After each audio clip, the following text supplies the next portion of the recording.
Stories are powerful. Stories speak to our archetypes. Stories land in our souls.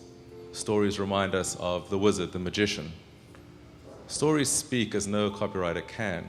In fact, recent research has shown that when we listen to stories, we open a different part of our brain. Just the phrase "once upon a time" creates a certain sense of comfort. Story is powerful because it manages, first of all, for us to open up, but secondly, we gather insights into what really matters, our fears, our hopes, and our dreams. Stories are also very efficient. They can be used along many channels. One story can be produced on video, on radio, and stories are very flexible.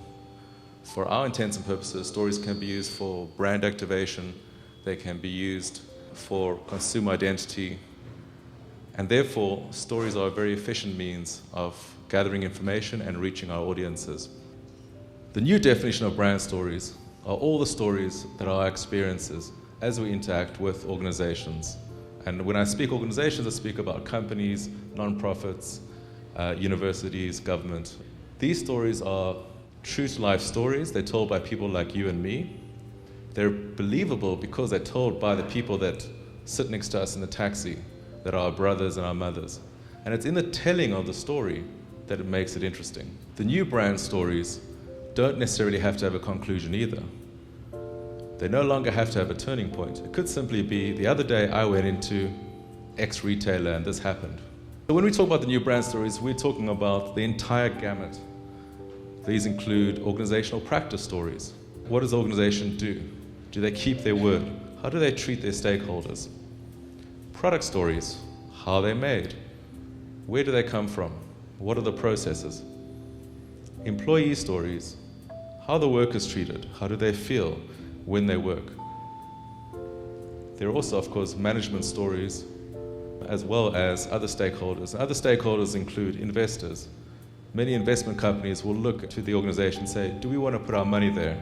And if the organizational stories are not positive, they may choose to go somewhere else. We also have stories for advocacy. These are stories of nonprofits that are told about their programs and their clients. And these are some of the most rewarding stories of all. Altogether, this makes up an organization's narrative intelligence. And narrative intelligence can be assessed and can be measured. We would argue that an organization's narrative intelligence is its most valuable asset. The potential of narrative intelligence is undeniable. One can use brand stories to portray your values. You can use brand stories to show this is what we believe in, both internally to your employees and externally to your stakeholders. One can use narrative intelligence to do research. What are people saying about us? What do they really believe? And so we run focus groups to find out internally and externally what are the most important aspects for a company.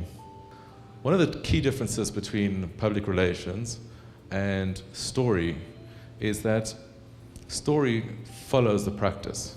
We don't sit and make up the traditional fictional story.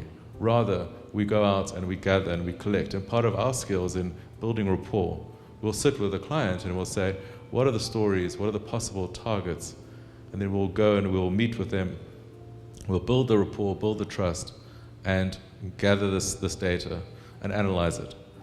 Thank you.